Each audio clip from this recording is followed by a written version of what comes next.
Hello, I'm Michelle Powell from Pawsitively for Pink, and we financially assist low-income women diagnosed with breast cancer. And because finances are such a big aspect of what we do in working with the population that we do, I thought it might be interesting to do a couple of videos and ask a couple of questions from a professional who knows about finances, so that the women that we service might benefit from this discussion. So I'm sitting here with Flavia. I'm going to let her introduce herself to you, and then we're going to just go on and ask a couple of questions. Thank you for the warm introduction, Michelle. I'm so happy to be here today and happy you invited me on. So I'm a financial advisor. So essentially what I do is I help individuals, businesses, families tackle their financial plans and build things out and look at things a little differently. So with everything going on in the world, it's ever changing. And I think, no matter where you are in the spectrum of financial planning, there's a lot of questions of what do I do with my money? How do I go about it and all that? It's what our firm prides itself on, is really sitting there and creating sound financial plans and being able to pivot and position as things in your life change. Because where financial planners are really helpful is in those life transitions, whether it be cancer, getting divorced, transitioning wealth, all those things come into play as part of what we do. Well, I first like to thank you for, agreeing to sit with us today. And as you last stated, just to kind of dovetail on that, issues do come up. Obviously, financial issues come up when someone gets diagnosed with a major illness. Yeah. So I'm sure it's overwhelming for the population, for anybody who gets diagnosed with breast cancer, but especially low-income families. So my first question would be, what do you think the first step would be if you feel overwhelmed when you get diagnosed with breast cancer? Financially, what do you think the first step should be? Well, I think the first thing is just, as hard as it is, try not to feel so overwhelmed. You're not alone. You're probably in the majority. What I see is, there's a flood of emotions that comes with any diagnosis. And then, most importantly, how is this going to impact my lifestyle, my finances? Things are about to change. And with that, it's a little anxiety provoking. So, what I recommend is start to look at your financial plan. Just give yourself a snapshot of where you're at. So, what's coming in, what's going out, what can you kind of sit there and mark up as a necessity versus a want? Then understand that, like, from that, you're not going to dive into a huge plan all at once. Like, take some time to digest that information and understand what that is. And then, how I usually say is, think of it as getting your bearings on your finances. Because sometimes when you're used to one lifestyle, you get used to the transactions and it's a routine almost. With a big transition now, that's going to change a little bit, whether it be your income, whether it be, medical bills, all of that. And then think of it as a time to organize. And that's where financial professionals can really help. It's once you have your little snapshot, you can sit there and say, okay, now what does this mean for me? Like, here are the big changes. How can I position myself where the collateral won't shift as much? Or here are the things that are really important to me that I've noticed based on what I wrote in this snapshot. How can you help me make sure that we position things appropriately, whether it be in savings, whether it be helping allocate income, things like that? Well, I guess, if I were, and I have been in the low income area, I grew up low income, so I know that feeling. And I think sometimes you do get overwhelmed. So then what would you prioritize first? Like, what bills would you think are most important to pay off first, or pay a little, or how would you decide that? Absolutely. Well, and this is where, my financial psychology degree comes in, as I always joke, where it's cover your necessities, your housing, your food, your utilities. You make sure you prioritize all those and those are good. Then what you should really look at is anything that impacts your work. So, whether you need your car, whether it's public transportation, I would say those would rank second. And then after that, I would say make minimum payments on your debts, so that way you're not impacting your credit, but no need to really go above and beyond quite yet until certain things change. So you're not really constraining yourself more so than you have to. And then keep in mind that things can pivot in position, so you can adjust and reallocate things as needed. And would a financial advisor be able to help with that aspect of prioritizing? I think that's a good question to sort of talk about in terms of that. It's a great one, and we absolutely can. So I've done this a lot with clients where whether it be they got laid off and they need some help reallocating, or they've struggled with a really tough diagnosis, we've really sat there and given a hard look at budgets and said, okay, let's position this way or that way. And that's really helped a lot of folks where not all advisors do it, but some do, depending on the practice and the advisor. Mm-hmm, mm-hmm. And is there a format? Is there a way for someone? Because, you know, when you're diagnosed, I think there are so many things that come into your mind, so many different areas to worry about. Yeah. Is there a template? Is there some place for a family to go to sort of set up a very simple budget? I really like Excel, or there's some really fun apps out there too that will help you go through and allocate things just to show you where you're at. But as old school financy as I am, I think Excel is really the best one. Even Google Docs has an Mm-hmm. Excel style book where they have a budget template and you can put your income and all that in and it processes it all for you. So if you have a Gmail account, that's free to you versus the Excel is the paid for subscription. Okay. And what if someone is just not technically savvy like that, and they don't know how to download an app? Or, and I know that sounds silly, but there are some people, like we do have a couple of clients who actually don't have a computer, and Yep. so for them that might be a little more taxing. So what would you suggest then? The good old pen and paper. Sometimes there's nothing better than that, where I think, my generation's so used to the Tap It or Venmo and all that, where there was something about the accountability of balancing a checkbook where That's true. Nobody does that anymore. Nobody does it anymore, but you would really sit there and you'd have to write it in and then do all the documents. And it was like your little accountability of what you were spending money on and all that versus that, tap it kind of culture. Mm-hmm. Mm-hmm. And I think that's just as effective as the Excel, where, it worked for many generations. Why wouldn't it work now? Yeah, I mean, just I think writing down like your bills, Yep, what you put out every month, yep, what you bring in, yep. what you might not be bringing in, You got and it. sort of just like add and subtract, Absolutely. right? Yeah, exactly.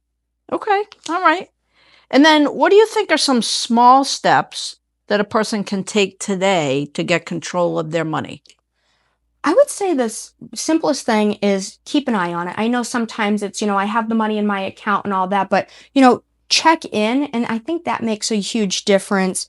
Make intentional choices. I think there's a lot of things where I use Amazon as the example, where there's a lot of things on Amazon that look really great. And it's like, well, I kind of want to purchase this, but then you get it. And then it's, did you really need it?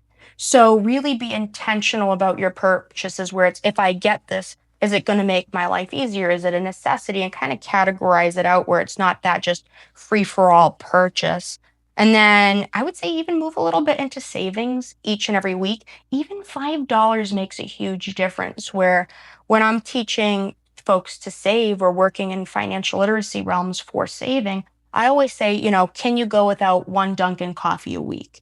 If you can go without, or Starbucks, whatever your preference is, if you can take that money and put that into your savings, it eventually compounds and it's building that habit of doing it. But that's a really easy first step where, maybe don't go out to McDonald's that, once a week. See if you can live without that and it builds. A lot of financial things are habit building. So it takes time. And, if you start really big, it's like a diet. Everybody rushes to everybody starts a new diet in January, and by February, where to go? So I think that's another really big one to keep in mind, where it's going to feel less reactive and more intentional. And you'll see more success that way than trying to really conquer the world in one swoop. Yeah, I think we all do that, right? Oh, absolutely. We're like, oh, we're going to lose 50 pounds and we're going to do it all in the month of January. Right. And then February comes. We're going to save money and we're not eating out at all. Right. And then you end up eating out more. That's exactly what happens. Where it's, as I said, the smaller the habit and the more intentional it is of like, oh, it's just one Dunkin' coffee a week. That's so much more palatable than, yes, I'm not going to Dunkin' at all. Exactly. Do I even live in Massachusetts? Exactly. Oh. And would you say when people get stressed out or overwhelmed, do you see more common mistakes that people make with their money than any other time, maybe? I do. I think, it's one of those things where you really react, and it's you leverage credit card debt without really thinking about what's your plan to pay it off. And now you're having high interest bearing debt, which impacts savings and Mm-hmm. overall, financial planning objectives and goals, and those shift. Um, People make really quick decisions because they think they have to impulsively do something. And then, sometimes it's hard to unwind those decisions. Right, That right. gets really tough. I've seen that a lot. Avoiding the finances because sometimes, fight, flight, freeze, fawn, or you Sure, just sure. pretend it's not happening. Comparing yourself to other people. I see that a lot where it's, so and so was able to do this, and I'm in a similar situation, and I wasn't able to. We're all on different timelines and on different paths where situations might be similar, but they're not exactly the same. So I think that's really important to keep in mind. And then trying to fix everything at once where, you got to the situation and now it's, again, I want it fixed tomorrow. And sometimes it doesn't work that way. Sometimes you got to take that one step at a time and eventually Yeah, snowball it down yeah, approach to it. yeah. I mean, just thinking about this issue is Yeah, overwhelming for me to think of the women who get this diagnosis and what that would mean. And I just can't imagine finances are such a major part of our lives, right? absolutely. And working, we get paid, obviously, and then you have these bills, and then you're not working, you still have the bills coming in. Yeah, It's very overwhelming. And I think that just having a few words of wisdom or advice are great for the people that we work with, or for anyone for that matter, because there are a lot of people who don't do well with finances, not just low income or, yeah. it's a lot of people don't. Absolutely. And it's really a spectrum where, and I think, you know, anybody on that spectrum will sit there and say, well, I can't afford a financial advisor, or I don't know where to start with an advisor. And, it's one of Can those, most people afford a financial advisor? I would say most people can. Absolutely. There are different practices for different folks. So we're no minimum firm where, we can sit there and if we think we can help a case, we'll pull it on and we have, some fees and stuff like that associated, but it's more reasonable than what most people think. Interesting. I would not have thought that. Most people don't. People sit there and say, "Oh, financial planning, financial advisor," it's, well, I can't afford you. And it's like, well, have you looked into it? And then the follow up is, well, no. And it's just one of those fields where, although, as I said, some firms have minimums where you have to have a certain net worth and all that, there are firms that don't, and they're open and ready to take anybody, no matter where you are, just starting out to, you know, family inherited wealth, wherever you are on that spectrum. Mm-hmm. Mm-hmm. And you don't. I'm done asking you these Yeah. questions. I'm going to sneak one in on you. Okay. So, if you were to get diagnosed with breast cancer, Yep. what do you think would be the first financial thought that came into your mind, and what would you do about that? So that's a really great question. So, as you know, my father had pancreatic cancer and passed when I was a kid. So, learning a little bit from his mistakes, I would absolutely make sure all my accounts are beneficiaried, and I would make sure I have a really strong estate plan in mind and that people knew where my finances were. Flavia, can I just interject for Yeah. 1 second and ask you, what is a beneficiary? Because I don't Yep. think everyone knows what that is. Sure. So, like on certain things, like your bank account or an old retirement account, all that, you can name somebody where, heaven forbid, something happens and you're no longer here, that money passes along to this Mm-hmm. person. So, that would be one of the first things I would do. And then setting up healthcare proxies and powers of attorney so people can help me make decisions on my behalf. That would be step number one. And assemble my team. So, Yeah. whenever I bring a new client on, no matter where you are in the spectrum, I always say you have to build your team of people to support you and your team of experts. Yeah. And I usually recommend, a financial planner of some sorts, an accountant to really help make sure you're optimizing that side, an insurance agent to make sure your coverages are all in place and in order to go. Yeah. So that way, you can maybe save a few bucks on your auto insurance, or there might be avenues you haven't thought of.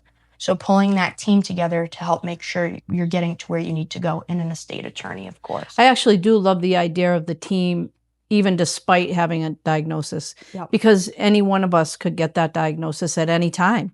Correct. And so it's nice to have those things in place prior to, because again, you get overwhelmed with everything, and then you have to try and, scramble and put all those pieces into play.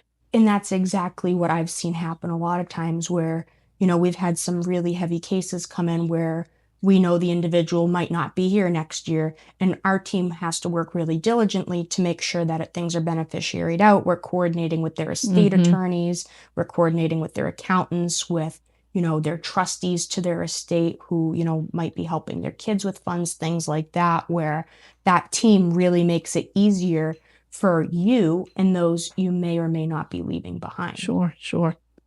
Well, Flavia, thank you very much for joining us today.